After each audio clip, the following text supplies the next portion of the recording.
June 9th, 2026, and on this day back in 2014, Laverne Cox appeared on the cover of Time magazine for their article, The Transgender Tipping Point. If you like queer facts and history delivered every single day, remember to like, comment, subscribe so that this can be my career when being a trans elementary teacher becomes illegal in the short future.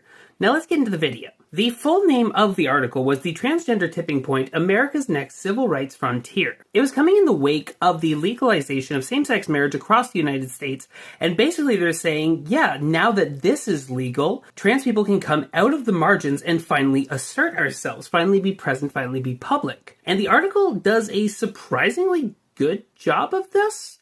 Question mark.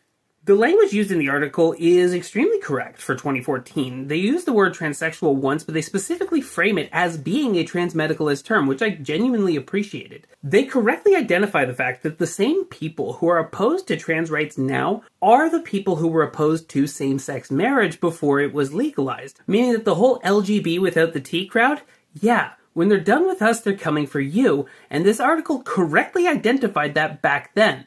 Moreover, it specifically identifies a hyper-binary sex idea in society as being the greatest obstacle for trans people and trans acceptance. That said, it does dead name a teenager, which is messed up to do, and was also messed up to do in 2014.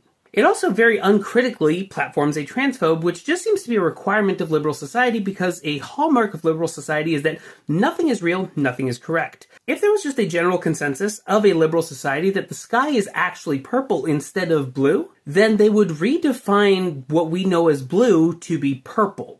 That's how liberal societies work. It's populism by design. But I mostly want to highlight the positives of this article because it goes out of the way to identify the fact that transitions are good for trans kids.